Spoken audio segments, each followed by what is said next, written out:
sound right. You're right, but... Origins.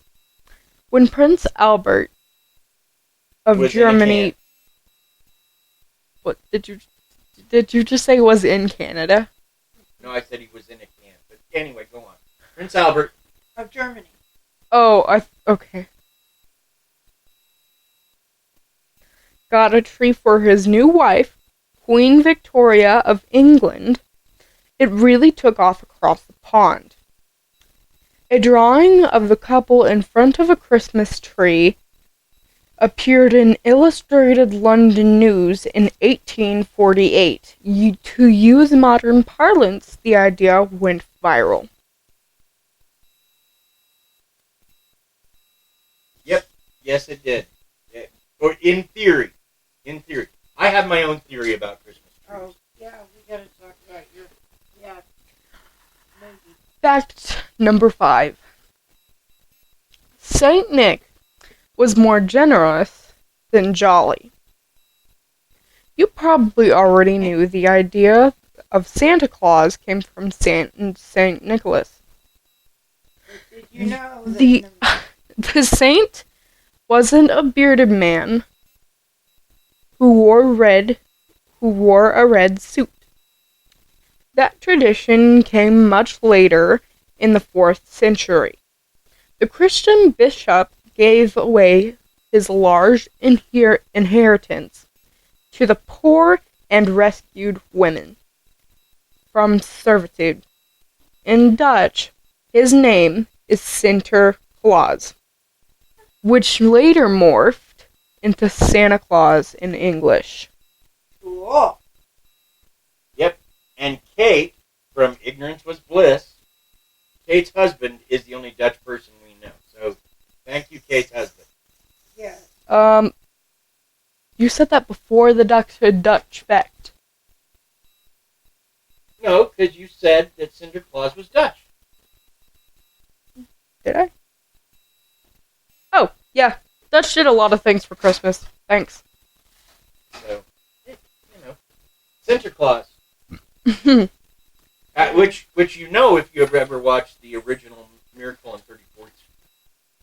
I'm not sure if it turns up in the remake. Sinterklaas definitely turns up in the original. Number 6. Here it comes. Here it is. Number 6. Yes. The Dutch gave us the idea to leave cookies and milk. If your kids leave Santa a little snack to keep him sated on your journey, thank the Dutch. On St. Nicholas feast day, on December 6th, Dutch children leave him a food and drink to be exchanged for gifts overnight. Very.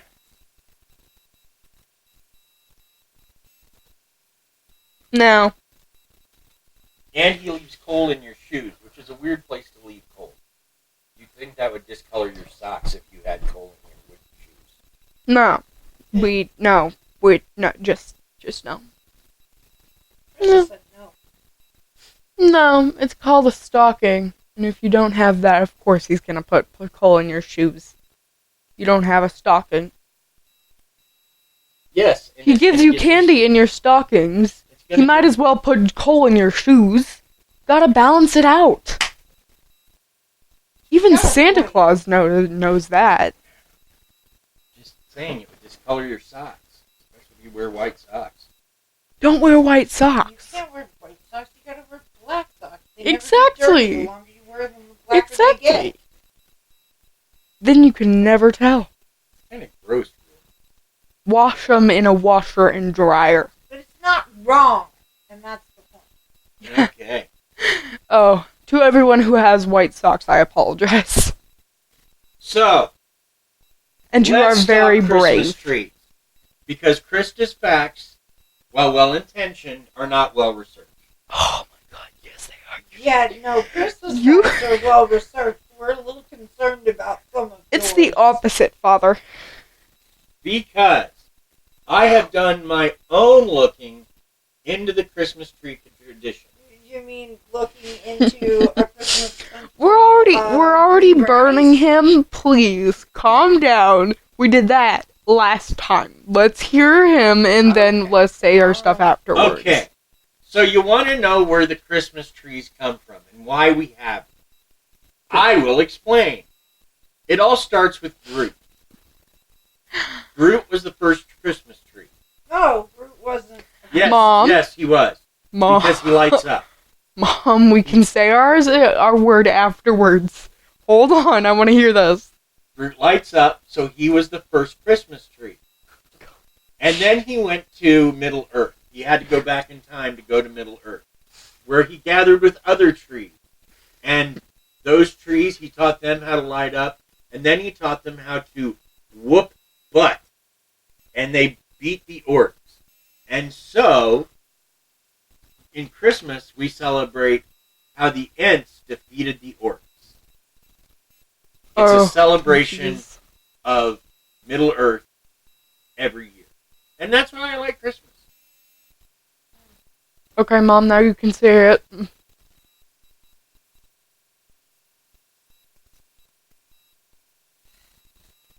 Babe.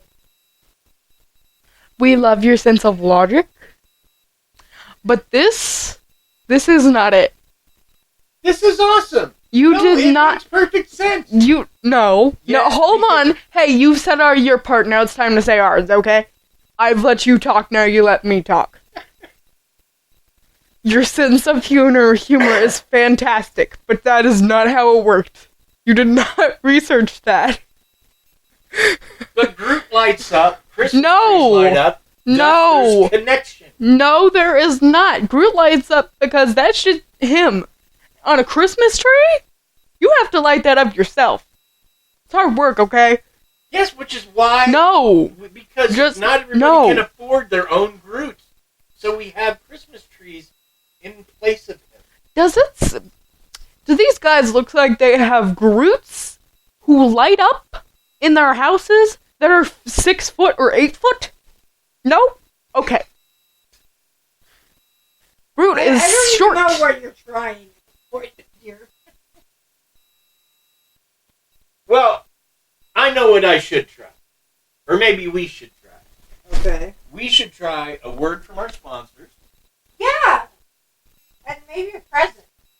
and maybe open one of our Christmas trees. Yeah.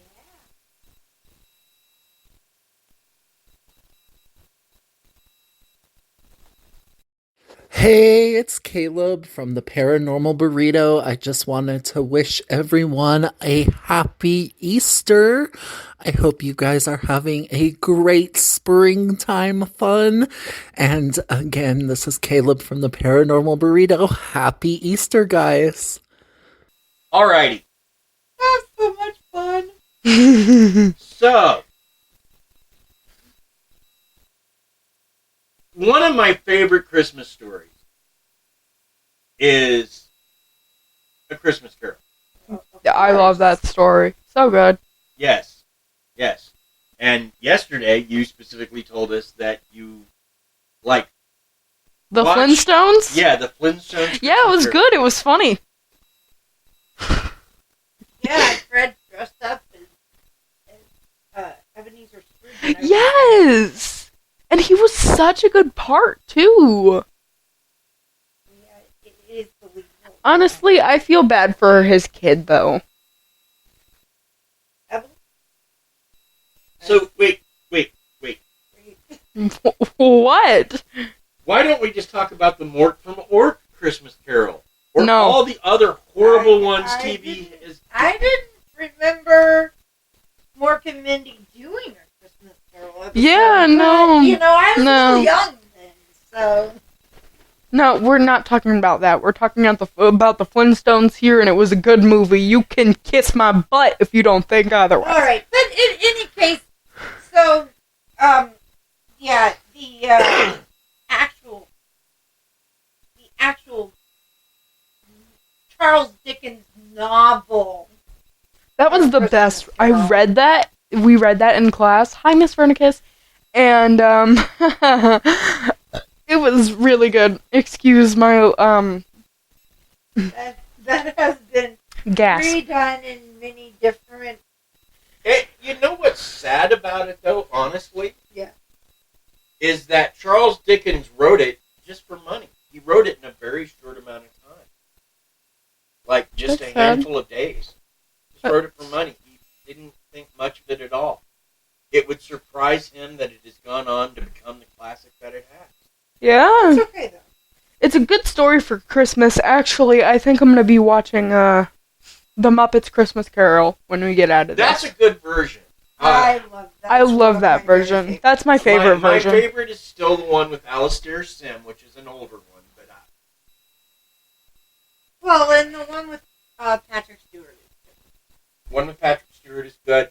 Hulu has one that's... I don't know that I like it so much. But it's ambitious. I will say that.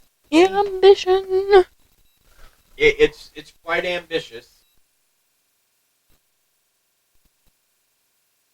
So but yeah, it's definitely interesting and ambitious.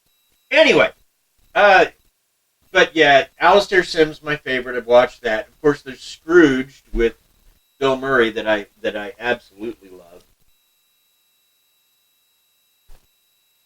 So yeah, there's a lot of versions of it that I like, and I will watch around the holidays. Anyway, but the point is that that's the one Christmas story we have that's full of ghosts. You know, before we say that, before we even start talking about ghosts from Christmas, I'd like to say a little something. What would this podcast be without something scary? You know something scary? Well, I'm sure we're going to talk about ghosts. Or, well, yeah, maybe. I mean, he's talking about ghosts right now. Okay. Do you have a ghost story? A Christmas ghost story? I wish I did. This is why we're asking. But here's the thing. I like our Christmas episodes to be a little different. Like, the guys at Graveyard Tales, their Christmas show is audience stories, right? They get stories from their audience. And last year we went out and looked up like the actual origins of a lot of things. And we talked about Saint Nick. In fact, we talked about how he rescued a lot of girls from prostitution. Yes. Yay, St. Nicholas. Yay! So, I mean, that does make sense with We'll the fact applaud of... you because the lonely businessmen were not. so I just like taking a little bit of a different tack for a holiday episode. And it occurred to me that we could talk about holiday ghosts because that's a thing. And we could also talk about holiday UFOs because that is also apparently a thing. Cool. And we even have some other things that are kind of interesting that are kind of sideline tied to the holiday. Like there's an urban legend called the Other Vanishing Hitchhiker. And the story goes like this. Someone is driving along. They pick up this guy that looks a little bit like what white people think Jesus looks like. Jeez. Because according to white people, Jesus is white. There's almost no way he was. Yeah. He was in the wrong part of the world for that. But anyway, white Jesus will get in the back seat. And they'll be driving along. And then suddenly, white Jesus will say something like, go see your sister. And they do, and they find out that their sister is very sick. Or she just got in an accident. Going and seeing her, they're able to help her get well somehow. Or he'll say, go put your money in soybean futures. And they do, and they make $1 million or whatever.